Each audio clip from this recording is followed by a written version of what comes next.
Hello नमस्कार, जय हिंद साथियों। स्वागत करता हूं आपका एडुथर्सिस के इस ऑनलाइन प्लेटफॉर्म में। दोस्तों, भारत के प्राचीन इतिहास में हम लोग मौर्य काल के बाद में जितने भी शासक आए हैं, उन शासकों से जो जो इंपॉर्टेंट क्वेश्चन बन सकते हैं, उन सारे क्वेश्चन को हम यहाँ पे लेके उपस्थित हुए हैं। इसके अलावा उन क्वेश्चन के अलावा जो भी और फैक्ट पूछे जा सकते हैं हमारे एग्जाम में, वो सारे फैक्ट भी आज की क्लास में हम यहाँ पे कवर करने वाले हैं। तो भारत के प्राचीन इतिहास में मौर्य काल के बाद में जितने भी वंश आते हैं, उनसे रिलेटेड जो भी फैक्ट बनेंगे, सारे फैक्ट आज की क्लास में हम यहाँ पे कवर करने वाले हैं। तो देखिए, इसमें जो मुख्यतः वंश आते हैं वो आते हैं आंध्र सातवाहन वंश, गुप्त शासक, चोल शासक, है ना, चेर शासक। ये सारे शासकों के बारे में हम यहाँ पे देखेंगे और उन्होंने क्या क्या काम कराए हैं, कौन से मंदिर का निर्माण कराया है, वो सब चीज हम यहाँ पे देखने वाले हैं। तो चलिए आज क्लास की शुरुआत करते हैं। देखते हैं पहला क्वेश्चन क्या है। बिना बेगार के किसने सुदर्शन झील का जीर्णोद्धार कराया? इसका राइट आंसर हो जाएगा ऑप्शन डी, रुद्रदामन प्रथम। यह कौन से वंश का शासक था? तो शक शासक था, शक वंश का ये शासक था। ठीक है। और ये जो सुदर्शन झील है, इसका निर्माण कौन कराते हैं? तो निर्माण चंद्रगुप्त मौर्य कराते हैं। कौन? चंद्रगुप्त मौर्य इसका निर्माण कराते हैं। चंद्रगुप्त मौर्य कब इनकी मृत्यु होती है वो भी आपको याद रखना है। 298 बीसी में इनकी मृत्यु होती है। कैसे? संलेखना विधि द्वारा। कैसे? संलेखना विधि द्वारा इनकी मृत्यु होती है।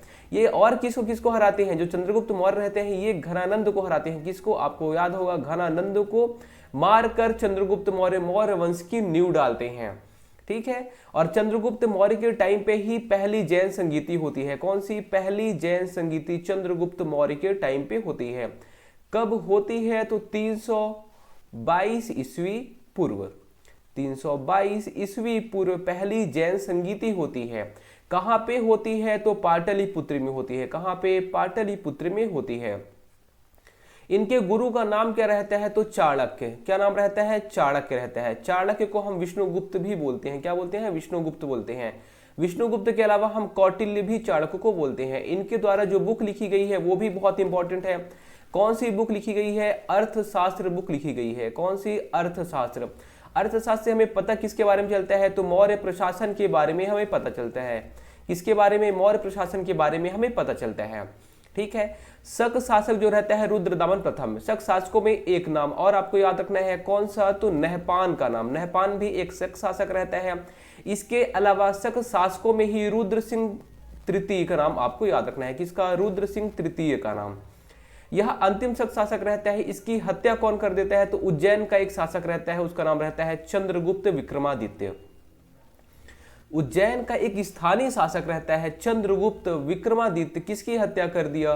तो यह रुद्र सिंह तृतीय की हत्या कर दिया। उसके बाद यह कौन सा ये संवत चलाता है? तो आपको याद रखना है, यह विक्रम संवत चलाता है। कौन सा? विक्रम संवत चलाता है। ये विक्रम संवत कब लाता है? तो आपको याद रखना है 57 ईस्वी पूर्व। कब? 57 ईस्वी पूर्व में विक्रम संवत की शुरुआत होती है। शक संवत की शुरुआत कब होती है वो भी आपको याद रखना है। कब? 78 एडी में। कब? 78 एडी में। किसके टाइम पे? तो कनिष्क के टाइम पे। कब? कनिष्क के टाइम पे, जब कनिष्क का राज्यारोहण होता है उस टाइम पे शक संवत की शुरुआत होती है। इसके अलावा गुप्त संवत की शुरुआत कब होती है? तो 319 एडी में। ठीक है, ईस्वी में होती है। किसके टाइम पे? तो चंद्रगुप्त द्वितीय के टाइम पे। किसके टाइम पे? चंद्रगुप्त द्वितीय के टाइम पे। इसके अलावा हर्ष संवत की शुरुआत कब होती है? तो हर्ष संवत की शुरुआत होती है 606 एडी में। किसके द्वारा? तो हर्षवर्धन के द्वारा। जब हर्षवर्धन का राज्याभिषेक होता है उस टाइम पे हर्ष संवत की शुरुआत होती है। बिंदुसार ने क्या मंगवाया था? तो जो सीरिया का राजदूत था डाइमेकस, उससे बोला था कि मुझे सूखे मेवे ले आना, मदिरा लाना और दार्शनिक लाना। ठीक है। तो क्या क्या मंगाता है ये भी आपको यहाँ पे याद रखना है। चलिए यहाँ पे हम लिख लेते हैं क्या क्या। मदिरा मंगवाता है, सूखा मेवा मंगाता है या फिर जिसे अंजीर बोलते हैं, अंजीर मंगवाता है, और यह दार्शनिक मंगवाता है। किससे? तो सीरिया का जो राजदूत रहता है डाइमेकस, उससे। तो सीरिया का जो राजदूत रहता है वो दो चीज लाता है, मदिरा लाता है और अंजीर लाता है, दार्शनिक नहीं लाता। ठीक है। और अशोक के बारे में हम अगले स्लाइड में देख लेंगे। उसके बाद जो अगला क्वेश्चन है वो है, प्राचीन भारत में निम्न में से किस एक ने नियमित रूप से सोने के सिक्के चलाए? इसका जो राइट आंसर हो जाएगा वो हो जाएगा ऑप्शन सी, कुषाण वंशी। ठीक है। कुषाण वंशियों में भी अगर आपसे ऐसा पूछ लेगा कि पहला ऐसा कौन सा शासक था जो कि स्वर्ण का सिक्का चलाया, तो वो भी आपको याद रखना है। कौन? विम कडफिसेस। कौन? विम कडफिसेस। विम कडफिसेस जो है वह स्वर्ण के सिक्के जारी करते हैं नियमित रूप से, ठीक है। तो नियमित रूप से जो स्वर्ण के सिक्के हैं वो कौन जारी करते हैं? विम कडफिसेस, ठीक है। यह कुषाण वंशी शासक रहते हैं। कुषाण वंशी जो शासक रहते हैं उनका स्थापन मतलब इनका संस्थापक कौन रहता है वो भी आपको याद रखना है, कुजुल कडफिसेस। कौन? कुजुल कडफिसेस। कुजुल कडफिसेस, ठीक है। इसके अलावा कुषाण में ही एक शासक आता है जिसका नाम रहता है कनिष्क। क्या नाम रहता है? कनिष्क। कनिष्क बहुत इंपॉर्टेंट शासक होता है। यह 78 एडी में, कब? 78 एडी में शक संवत की शुरुआत कर देता है। किसकी? शक संवत की शुरुआत कर देता है। इसके अलावा इसके दरबार में बहुत सारे कवि लोग रहते हैं। कौन कौन रहता है वो भी आपको याद रखना है। कवि लेखक लोग रहते हैं जैसे कि नागार्जुन। क्या? नागार्जुन, वसुमित्र, अश्वघोष, ठीक है। टोटल 4 रहते हैं। कौन कौन? देखिए यहाँ पे नागार्जुन रहता है, वसुमित्र रहता है और अश्वघोष रहता है, ठीक है।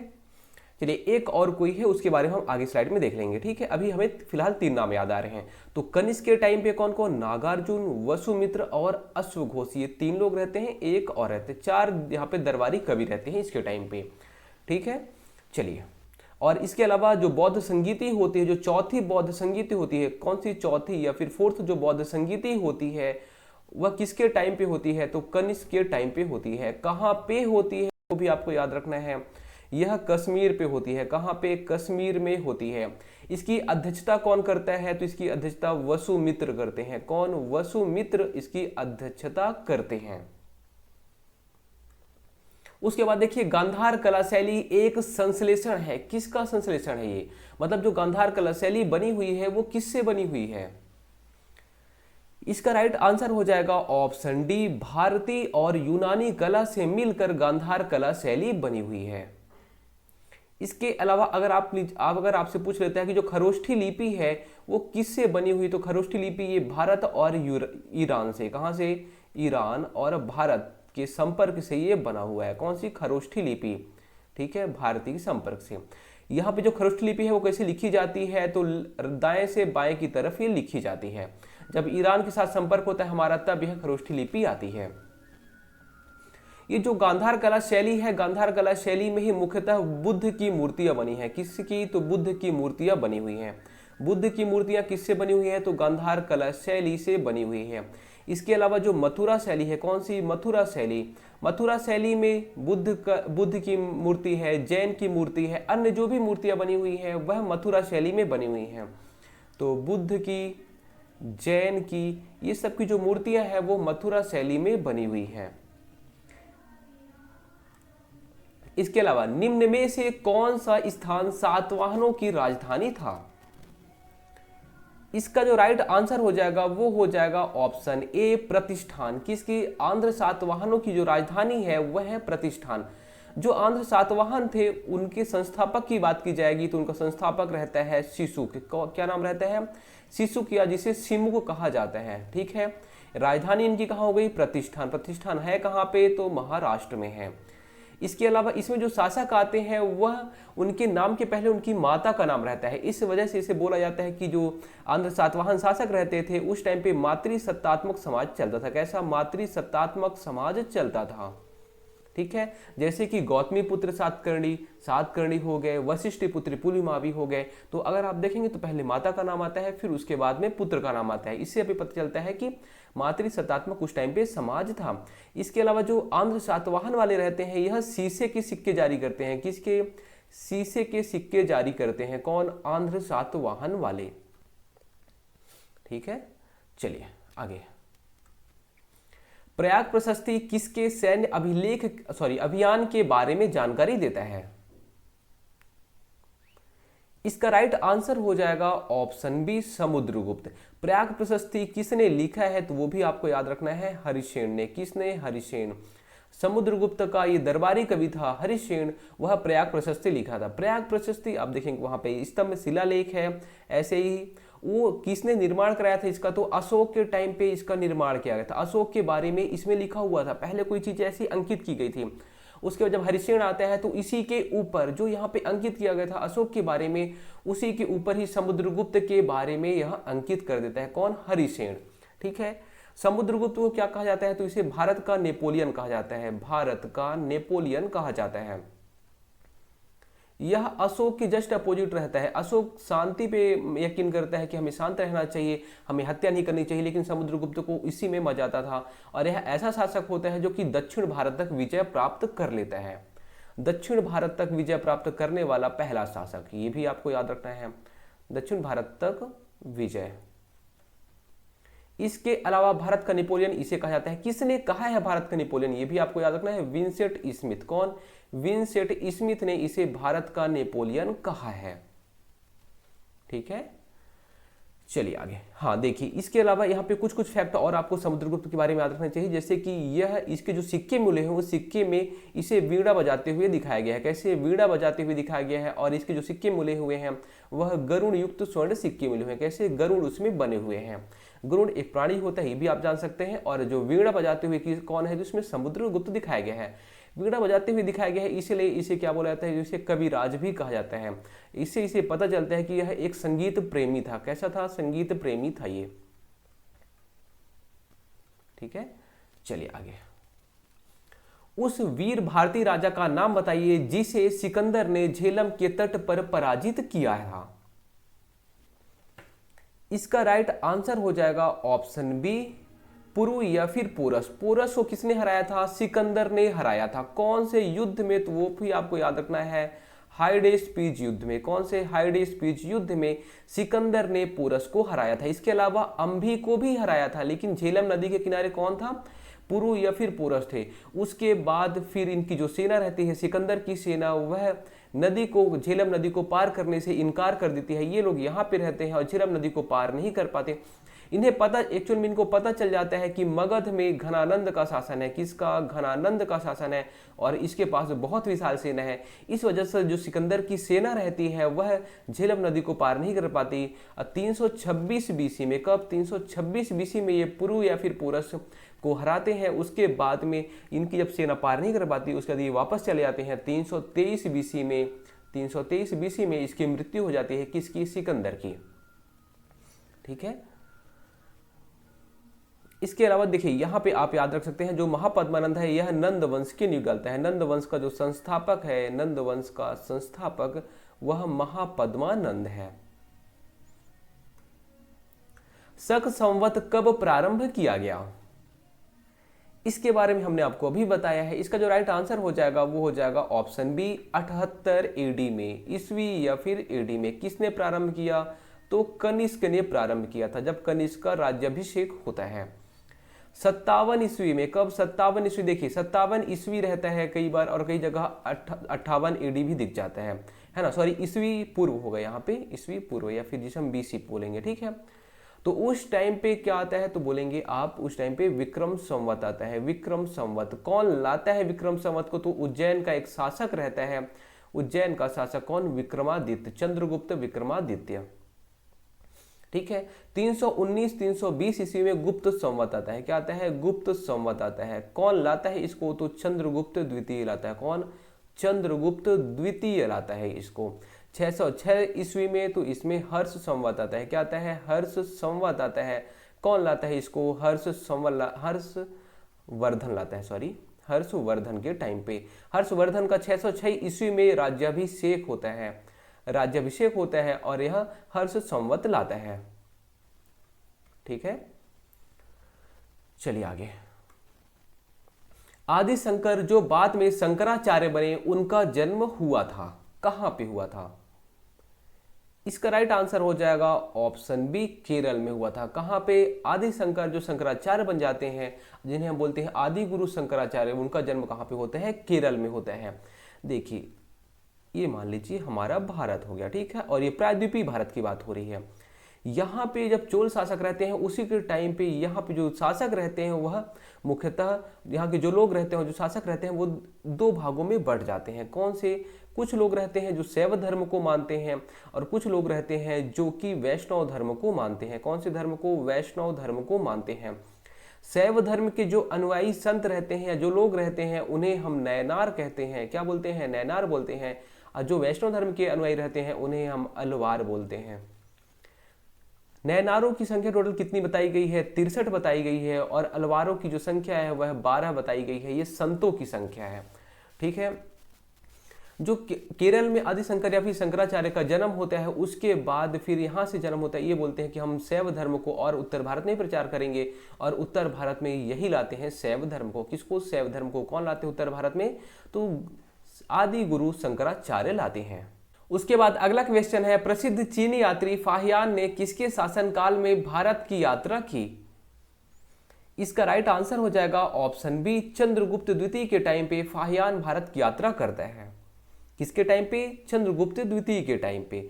चंद्रगुप्त द्वितीय के टाइम पे आपको बहुत सारी चीजें याद रखनी चाहिए, जैसे कि इसके दरबार में 9 लोग रहते थे जिसे नवरत्न कहा जाता था। किसके टाइम पे? तो नवरत्न जो रहते थे वह चंद्रगुप्त द्वितीय के टाइम पे रहते थे। कौन सी उपाधि धारण करता है ये? यहां से भी क्वेश्चन बनता है। परम भागवत की उपाधि। कौन सी? परम भागवत की उपाधि धारण करते हैं। चंद्रगुप्त द्वितीय जब इसका राज्याभिषेक होता है तो गुप्त संवत लाता है। क्या लाता है? गुप्त संवत लाता है। कब लाता है ये? तो 319-320 ईस्वी में।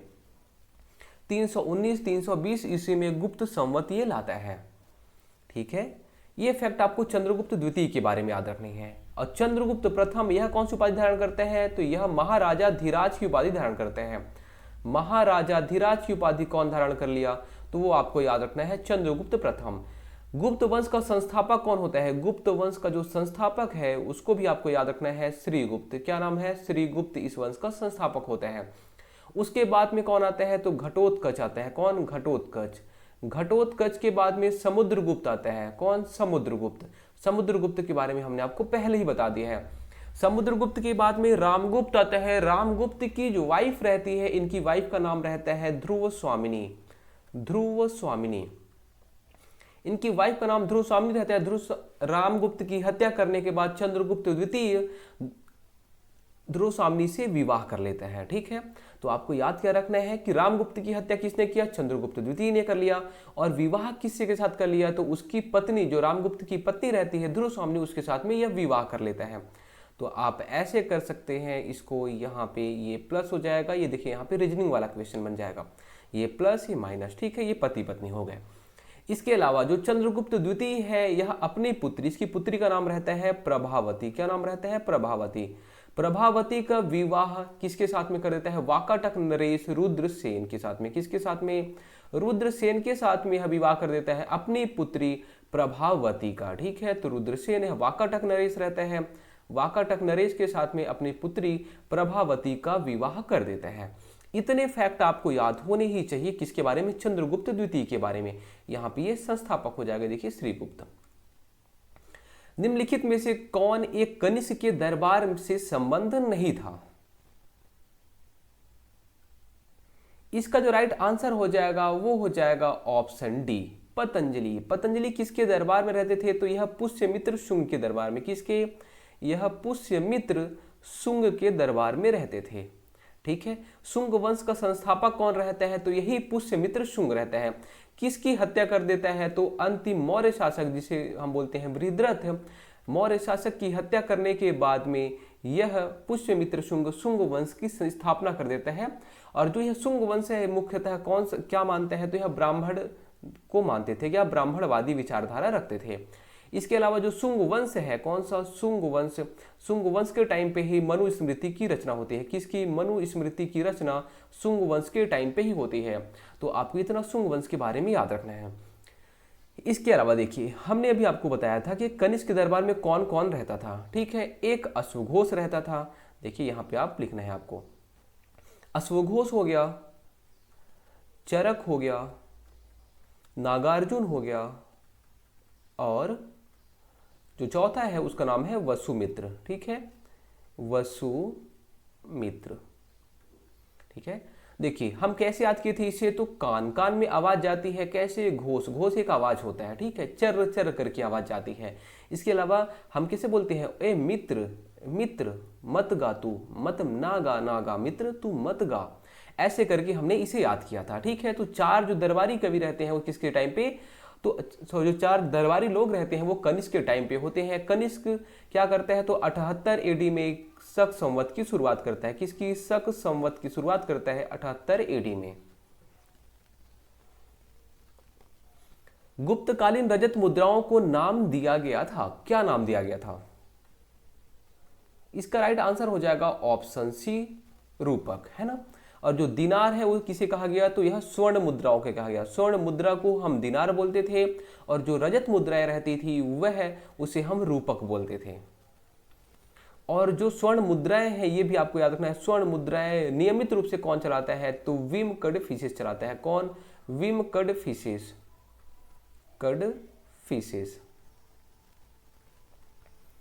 यह कौन से वंश का रहता है, तो यह कुषाण वंश का शासक रहता है, कौन से वंश का, कुषाण वंश का शासक रहता है। और कुषाण वंशी ही सबसे ज्यादा सर्वाधिक स्वर्ण सिक्के कौन चलाते हैं, तो सर्वाधिक स्वर्ण सिक्के कुषाण वंशी ही चलाते हैं, ये भी आपको याद रखना है।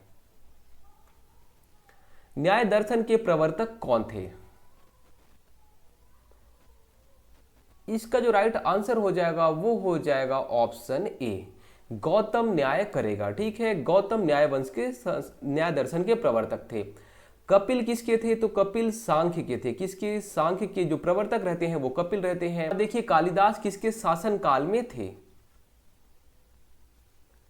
राइट आंसर हो जाएगा ऑप्शन डी, चंद्रगुप्त द्वितीय के टाइम पर कालिदास थे, किसके टाइम पे, चंद्रगुप्त द्वितीय के टाइम पे कालिदास थे।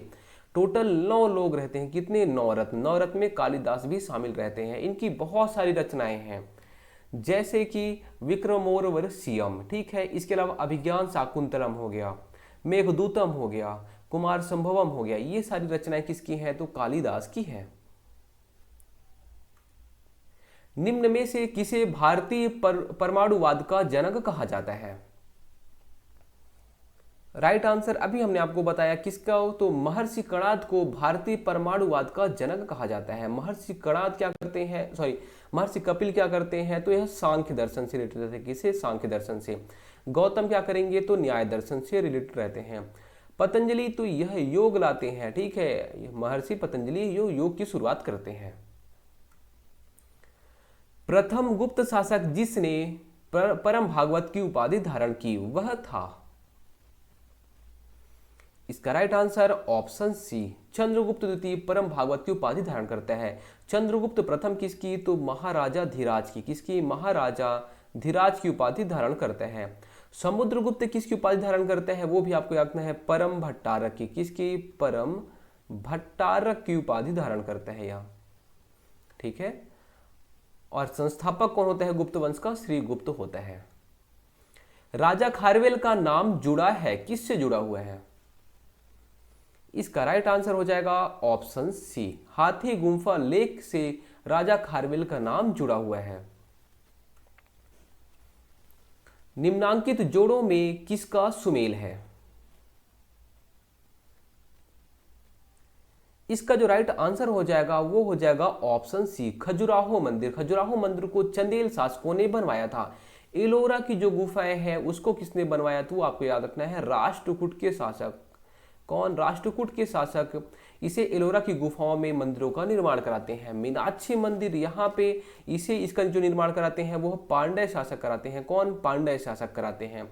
और जो महाबलीपुरम की जो मंदिर है इसका शासन कराते हैं पल्लव वंश वाले। कौन से, पल्लव वंश वाले। तो सी इसका राइट आंसर हो जाएगा, ठीक है। उसके बाद विशिष्ट अद्वैत सिद्धांत के संस्थापक कौन थे? इसका राइट आंसर हो जाएगा ऑप्शन ए, रामानुजाचार्य विशिष्ट अद्वैत सिद्धांत के संस्थापक होते हैं ये। उसके बाद अगला क्वेश्चन है, हर्षचरित नामक पुस्तक किसने लिखी? इसका राइट आंसर हो जाएगा ऑप्शन बी, वाणभट्ट। वाणभट्ट हर्षवर्धन का दरबारी कवि था। किसका दरबारी कवि था? यह हर्षवर्धन का दरबारी कवि था। कौन? बाणभट्ट। और बाणभट्ट क्या लिखता है? तो हर्षचरित के बारे में, मतलब हर्षवर्धन के बारे में लिखता है। ठीक है। विष्णुगुप्त ने क्या लिखा है? तो पंचतंत्र लिखा है। कौन सा? पंचतंत्र लिखा है। विश्व की दूसरी महत्वपूर्ण पुस्तक है, विश्व की सेकंड नंबर की, विश्व की सेकंड महत्वपूर्ण पुस्तक है, जो कई देशों में, लगभग 40 देशों में इसका अनुवाद हो चुका है। किसका? पंचतंत्र का। और आर्यभट्ट के बारे में आपको याद रखना है कि आर्यभट्ट जो है जीरो की खोज करते हैं, दशमलव की खोज करते हैं। किसकी? दशमलव की। और बीज गणित की खोज भी यही करते हैं। किसकी? बीज गणित के बारे में बताते हैं। और साथ में सूर्य केंद्रीय सिद्धांत। क्या? सूर्य केंद्रीय सिद्धांत। सूर्य केंद्रीय सिद्धांत का मतलब क्या होता है? सूर्य केंद्र में है और पृथ्वी इसका चक्कर लगा रही है। ये सारी चीजें हमारे भारत के जो पहले जो ऋषि मुनि लोग होते थे, जो जिसे आज के टाइम में वैज्ञानिक बोलते हैं, उस टाइम पे बहुत सारे लोग जो विद्वान लोग रहते थे, पहले ही सब कुछ बता चुके थे। खजुराहो का कंदरिया महादेव मंदिर किसने बनवाया? बहुत इंपॉर्टेंट है। इसका राइट आंसर हो जाएगा ऑप्शन डी, चंदेल शासकों ने। खजुराहो, खजुराहो बहुत इंपॉर्टेंट है। खजुराहो, वहां पे बहुत सारे मंदिर बने हुए हैं। कहां पे? खजुराहो है। कहां पे? तो मध्य प्रदेश में है ये। ठीक है, मध्य प्रदेश में स्थित है खजुराहो। और खजुराहो में बहुत सारे मंदिर बने हुए हैं। उसमें से एक सबसे महत्वपूर्ण मंदिर जो है वह है कंदरिया महादेव मंदिर। कौन सी शैली में बना हुआ है? तो यह नागर शैली में बना हुआ है। कौन सी शैली में? नागर शैली में यह बना हुआ है। चोलों की राजधानी थी, क्या थी चोलों की राजधानी? इसका राइट आंसर हो जाएगा ऑप्शन डी, तंजौर। जो चोलो, देखिए चोलों की जो शासनकाल था वो बहुत लंबे समय तक चलता है। तो जो पहले जो शासनकाल रहता है वह तो इन लोग उरैयूर की राजधानी बनाते हैं। किसको? उरैयूर को राजधानी बनाते हैं। उसके बाद ये लोग तंजौर को राजधानी बनाते हैं। किसको? तंजौर को राजधानी बनाते हैं। जो चोल है उनकी स्थापना कौन करता है? संस्थापक कौन रहता है? तो विजयालय रहते हैं। कौन? विजयालय इसकी स्थापना करते हैं। तो चोल साम्राज्य का स्थापना कौन करता है? विजयालय करते हैं। ये आपको याद रखना है। गुप्त सम्राट जिसने हूणों को पराजित किया थे, क्या थे वो? इसका जो राइट आंसर हो जाएगा वो हो जाएगा ऑप्शन सी, स्कंदगुप्त। किसको हराते हैं? तो हूणों को हराते हैं। हूणों को मलेच्छ कहा जाता था। क्या कहा जाता था? मलेच्छ। तो मलेच्छ या फिर हूण को कौन हराता है? तो स्कंदगुप्त हराते हैं। इसके अलावा आपको याद रखना है कुमारगुप्त के बारे में। कुमारगुप्त इनके पहले शासक बनते हैं। ठीक है, स्कंदगुप्त के पहले कौन रहता है? तो कुमारगुप्त रहते हैं। कुमारगुप्त क्या करते हैं? नालंदा विश्वविद्यालय बनाते हैं। क्या? नालंदा विश्वविद्यालय की स्थापना कौन करता है? तो नालंदा विश्वविद्यालय की स्थापना कुमारगुप्त करते हैं। चंद्रगुप्त द्वितीय के बारे में हमने आपको पहले ही बता दिया है। समुद्रगुप्त के बारे में भी हमने बता दिया है। रामगुप्त, हाँ, रामगुप्त की पत्नी ध्रुवस्वामिनी, जिसके साथ चंद्रगुप्त द्वितीय का विवाह हो जाता है। चीनी लेखक भारत का उल्लेख किस नाम से करते हैं? इसका राइट आंसर हो जाएगा ऑप्शन सी, सियुकी। सियुकी एक उनकी रचना भी रहती है और भारत का उल्लेख भी इसी नाम से करते हैं। और इसी में ही उन्होंने किया सलो कहा है। क्या कहा है? उन्होंने किया सलो कहा है। किया सलो मतलब क्या होता है? ये छत्तीसगढ़ को इन्होंने किया सलो कहा है। किसको? छत्तीसगढ़ को इन्होंने किया सलो कहा है। कौन? तो बोलेंगे चीनी लेखक रहता है। नाम क्या है? आप ये भी आपको पता होना चाहिए। When song. क्या नाम रहता है इसका? वेन सॉन्ग इसका नाम रहता है। वेन सॉन्ग किसके टाइम पे आता है? तो हर्षवर्धन के टाइम पे आता है। किसके टाइम पे? हर्षवर्धन के टाइम पे ये आता है। कब से कब तक? तो यह मुख्यतः 629 ईस्वी से लेके 645 ईस्वी तक यह रहता है। ठीक है, 630 से 640 मुख्यतः ऐसा माना जाता है कि यह इस टाइम पे भारत में रहता है। सांख्य दर्शन प्रतिपादित किया गया है किसके द्वारा? इसका राइट आंसर हो जाएगा वो हो जाएगा ऑप्शन सी, कपिल के द्वारा। न्याय कौन करेगा? गौतम न्याय करेगा। जैमिनी, जैमिनी अभी हमने आपको बताया था। जैमिनी क्या करते हैं? तो जैमिनी पूर्व मीमांसा की रचना करते हैं। किसकी? पूर्व मीमांसा की जो रचना है वो जैमिनी करते हैं। उत्तर मीमांसा की, अगर उत्तर मीमांसा आपसे पूछ लेगा तो उत्तर मीमांसा भी आपको याद रखना है, वादरायण। ठीक है, उत्तर मीमांसा वादरायण, वादरायण उत्तर मीमांसा, पूर्व मीमांसा जैमिनी। पतंजलि योग। किस चोल राजा ने जल सेना प्रारंभ की थी? इसका राइट आंसर हो जाएगा ऑप्शन सी, राजराज प्रथम। इसने क्या किया था? जल सेना प्रारंभ की थी। जो चोल की जल सेना थी वो बहुत ही ज्यादा महत्वपूर्ण थी, बहुत ही ज्यादा पावरफुल थी इनकी जल सेना। तो आपको याद रखना है कि सर्वाधिक पावरफुल, सर्वाधिक शक्तिशाली जल सेना किसकी रहती है, तो आपको वो भी याद रखना है, सर्वाधिक शक्तिशाली जल सेना चोलों की रहती है। किसकी रहती है? चोलों की रहती है। ठीक है, ये प्रारंभ कौन करता है? राजराज प्रथम करता है। उसके बाद में इसका बेटा आता है राजेंद्र चोल, वो भी इस प्रथा को चालू रखता है ना। तो राजेंद्र चोल भी जल सेना रखता है, लेकिन इसका जो प्रारंभ करता रहते हैं उनका नाम रहता है राजराज प्रथम। यही क्या करते हैं? तो यह राजराजेश्वर मंदिर का निर्माण करते हैं। किसका? राजेश्वर मंदिर का निर्माण कराते हैं, जिसे क्या बोलते हैं? तो इसे हम बोलते हैं बृहदेश्वर मंदिर। क्या बोलते हैं? बृहदेश्वर मंदिर भी हम इसे बोलते हैं। चालुक्यों की राजधानी कहां थी? इसका राइट आंसर ऑप्शन ए वातापी। वातापी के अलावा देखिए चालुक्य जो रहते हैं वो अलग अलग जगह रहते हैं। कुछ वेंगी के चालुक हो जाते हैं, कुछ कल्याणी के चालुक हो जाते हैं। कहां के? वेंगी के, कल्याणी के, लेकिन मुख्यतः वातापी के चालुक्य होते हैं। पूर्वी भारत में प्रमुख भारतीय रोमन व्यापार स्थान था।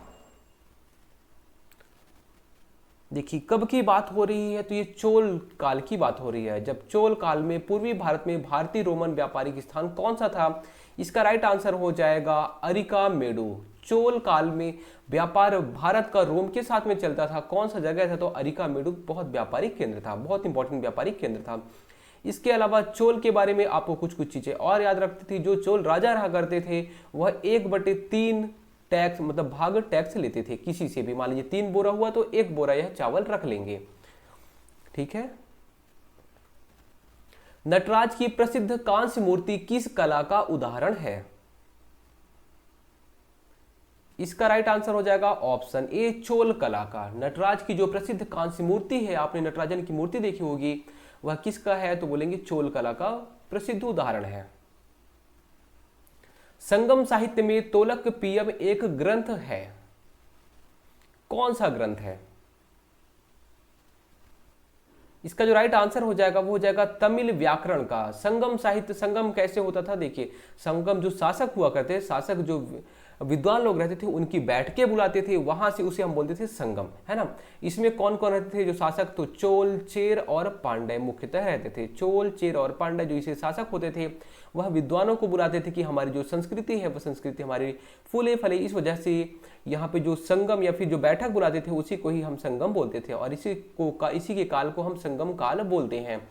ऐसा माना जाता है कि ईस्वी से लगभग 1 ईस्वी आप बोल सकते हैं या फिर शताब्दी ईस्वी, जो भी आपको बोलना हो, ऐसा इसका स्टार्टिंग का कोई भी पीरियड नहीं है। इसे लेके 1200 ईस्वी तक के टाइम को हम संगम काल बोलते हैं। ठीक है।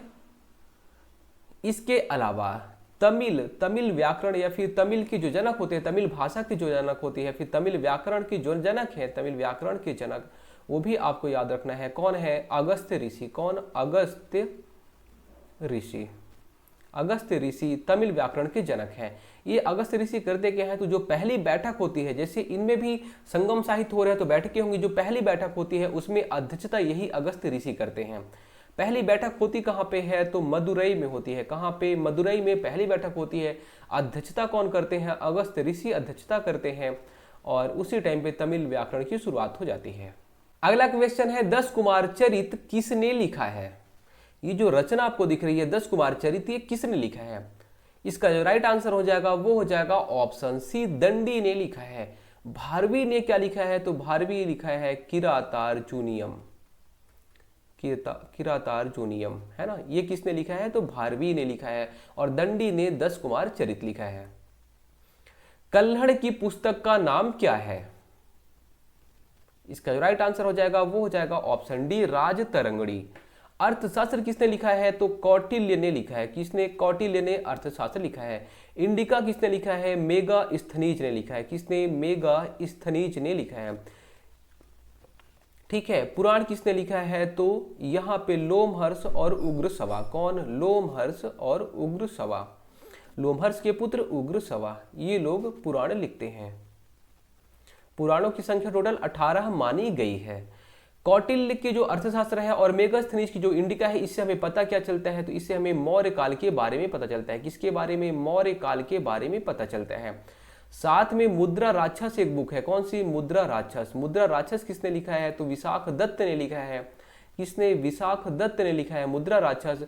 और मुद्रा राक्षस से हमें क्या पता चलता है? तो जो चाणक्य की चालें हैं, जो चाणक्य की नीति थी, वह चाणक्य की नीति हमें मुद्रा राक्षस से पता चलती है। सौंदरानंद किसकी रचना है? इसका जो राइट आंसर हो जाएगा वो हो जाएगा ऑप्शन ए, अश्वघोष की रचना रहती है सौंदरानंद। ठीक है, तो आपको याद रखना है अश्वघोष की रचना कौन सी? सौंदरानंद। बाण भट्ट क्या लिखते हैं? तो यह हर्षचरित लिखते हैं। क्या लिखते हैं? हर्षचरित लिखते हैं ये। भास क्या लिखते हैं? तो भास के 13 नाटक होते हैं। क्या? 13 नाटक जो है वह भास के हैं, वो आपको याद रखना है। उसके बाद देखिए, कालिदास की साहित्यिक कृति कौन सी नहीं है? इसका जो राइट आंसर हो जाएगा वो हो जाएगा ऑप्शन ए, मृच्छकटिकम। मृच्छकटिकम किसने लिखा है? तो शूद्रक ने लिखा है। किसने? शूद्रक ने लिखा है मृच्छकटिकम। मृच्छकटिकम का मतलब होता है माटी की गाड़ी। क्या होता है? माटी की गाड़ी, इसका मतलब होता है मृच्छकटिकम का। इसको किसने लिखा है? शूद्रक ने लिखा है, बाकी कालिदास जी ने लिखा है। पंचतंत्र मूल रूप से लिखी गई किसके द्वारा? इसका राइट आंसर हो जाएगा ऑप्शन बी, विष्णु शर्मा द्वारा पंचतंत्र लिखी गई है। शून्य का आविष्कार किसने किया?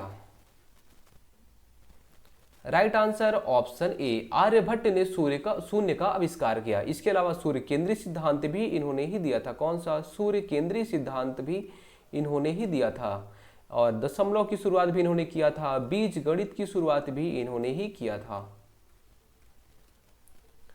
वराह मिहिर क्या करते हैं? तो वृहत संहिता। क्या? वृहत संहिता की शुरुआत करते हैं। वृहत संहिता ये लिखते हैं कौन? वराह मिहिर। ये एक वैज्ञानिक, एक गणितज्ञ रहते हैं। ठीक है, उसके बाद अगला क्वेश्चन है, तंजौर का बृहदेश्वर मंदिर निर्मित हुआ था शासन काल में चोल सम्राट। यहां पे क्वेश्चन मिस्टेक है, इसे आप कट कर लीजिएगा। आपको क्वेश्चन क्या लिखना है? तंजौर का बृहदेश्वर मंदिर, तंजौर का बृहदेश्वर मंदिर डैश डैश चोल सम्राट के शासन काल में निर्मित हुआ।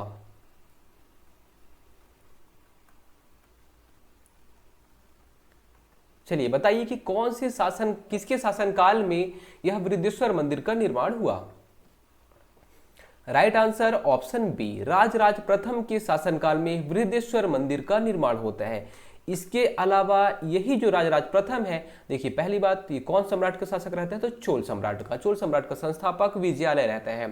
राजराज प्रथम आते हैं तो बृहदेश्वर मंदिर का निर्माण कराता है। इसके अलावा गंगई कोंड चोलपुरम मंदिर का भी निर्माण कराता है। किसका?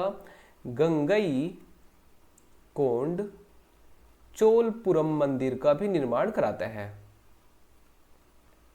मंदिर का निर्माण यही कराता है। ठीक है, इसके अलावा जब इसका बेटा आता है राजराज प्रथम का जो बेटा है राजेंद्र प्रथम, यह क्या करता है? तो गंगई कोंड चोलपुरम की उपाधि धारण करता है। तो गंगई कोंड चोलपुरम की उपाधि कौन धारण करता है? तो राजेंद्र प्रथम धारण करता है। यह अगला क्वेश्चन है, एलोरा के कैलाश मंदिर का निर्माण किसने करवाया था? राइट आंसर हो जाएगा ऑप्शन बी, कृष्ण प्रथम ने एलोरा के कैलाश मंदिर का निर्माण कराया। एलोरा गुफाएं हैं। क्या है? एलोरा और एलिफेंटा गुफाएं। एलिफेंटा गुफाएं है कहां पे? तो ये दोनों की दोनों गुफाएं हैं महाराष्ट्र में। कहां पे? महाराष्ट्र में। एलोरा में पहले क्या करते हैं? तो जो कृष्ण प्रथम है वह कैलाश मंदिर का निर्माण करते हैं। क्या? एलोरा की जो गुफाएं हैं, गुफाओं में कैलाश मंदिर का निर्माण कौन कराता है? तो आपको याद रखना है कृष्ण प्रथम कराते हैं। ठीक है, और इसके अलावा आपको याद रखना है कि जो एलोरा और एलिफेंटा जो गुफाएं हैं, यहाँ पे इनका निर्माण कौन कराता है? पहले गुफाओं का निर्माण, उसके बाद मंदिरों का निर्माण। तो गुफाओं का निर्माण कौन कराते हैं? राष्ट्रकूट शासक। कौन? राष्ट्रकूट शासक इसका निर्माण कराते हैं। ठीक है। तो जो एलोरा के कैलाश मंदिर है उसका निर्माण कौन कराया? राष्ट्रकूट शासक।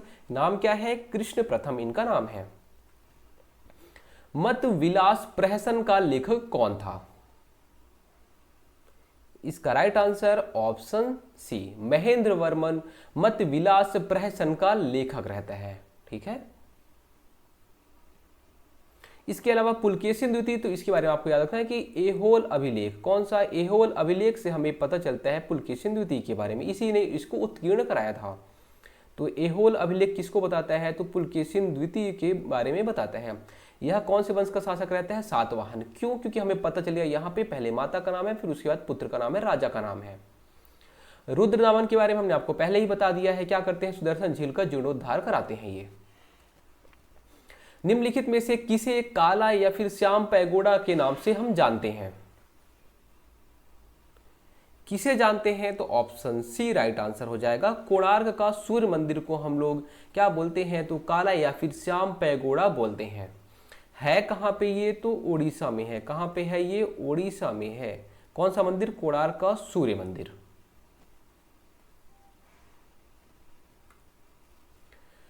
शिल्पादिकारम का लेखक कौन था? यह क्या है? तो तमिल की एक साहित्य है। ठीक है। कौन, क्या नाम है इसका? तो शिल्पादिकारम। यह एक साहित्य है जिसका लेखक आपको बताना है। इसके लेखक का नाम रहता है इलंगो आदिकल। क्या? इलंगो आदिकल इसका लेखक का नाम रहता है। तो शिल्पादिकारम पहला रचना रहता है तमिल साहित्य का। नाम क्या है? शिल्पादिकारम। ठीक है। लिखा किसने है? इलंगो आदिकल ने इसको लिखा है। उसके बाद है मिलिंद पन्हो। राजा मिलिंद तथा एक बौद्ध भिक्षु के मध्य संवाद के रूप में है। वह बौद्ध भिक्षु कौन थे? ये आपको बताना है। इसका जो राइट आंसर हो जाएगा वो हो जाएगा ऑप्शन सी, नागसेन, है ना। तो यहां पे कौन रहता है? मिलिंद, जिसे मिनांडर कहा गया है। ठीक है। क्या कहा गया है? मिनांडर। मिनांडर। और यहां पे कौन रहता है? बौद्ध भिक्षु, जिसका नाम रहता है नागसेन। ठीक है। नागसेन ये बौद्ध भिक्षु रहता है और यहाँ पे ये मिनांडर रहता है। ठीक है। मिनांडर। इन लोग के बीच में बात होती है। यह प्रश्न पूछते हैं बौद्ध भिक्षु से। इनके जो भी प्रश्न हैं वो सारे उत्तर कौन देता है? नागसेन देता है। किसमें देते हैं ये उत्तर? यही मिलिंद पन्हों में। किसमें? मिलिंद पन्हों में। तो मिलिंद के प्रश्न और नागसेन के उत्तर मिलिंद पन्हों में है। फिर उसके बाद आज का लास्ट क्वेश्चन है, एलोरा में गुफाएं और शैलकृत मंदिर है, किसकी है? हमने आपको बताया एलोरा में जो गुफाएं हैं और जो मंदिर है उसका निर्माण किसने कराया है? तो राष्ट्रकूट के शासकों ने इसका निर्माण कराया है। किसके शासकों ने? राष्ट्रकूट शासकों ने इस मंदिरों का और गुफाओं का निर्माण कराया। इनकी राजधानी आपको पता होना चाहिए। इनकी जो राजधानी है वो है मानेखेट। कहाँ पे? मानेखेट, आधुनिक कर्नाटक में। ठीक है। इसके अलावा इसके संस्थापक कौन रहते हैं? तो दंती दुर्ग इसके संस्थापक होते हैं। कौन? दंती दुर्ग इसके संस्थापक होते हैं। जो एलोरा में गुफाएं हैं जो और शैलकृत मंदिर है वह किससे रिलेटेड है? तो आपको याद रखना है ऑप्शन डी, हिंदुओं के भी वहां पे मंदिर हैं, बौद्धों के भी है, जैनों के भी मंदिर हैं। ठीक है। तो जो एलोरा की गुफाएं हैं और मंदिर है उसमें हिंदू, बौद्ध और जैन सबके मंदिर हैं। दोस्तों उम्मीद करता हूँ चीज़ें आपको समझ में आई होगी। बहुत सारे आज आपको कंटेंट मिल गए होंगे। हो सकता है यहाँ पे 80 से 100 के बीच में आपको फैक्ट मिल गए होंगे। चीज़ों को आप बार बार रिवीजन करिएगा क्योंकि इस क्लास से क्वेश्चन पूछे जाने की संभावना बहुत ज़्यादा है। हमने जो भी इंपॉर्टेंट चीज़ें थी सारी चीज़ें हमने आपको बता दी। धन्यवाद।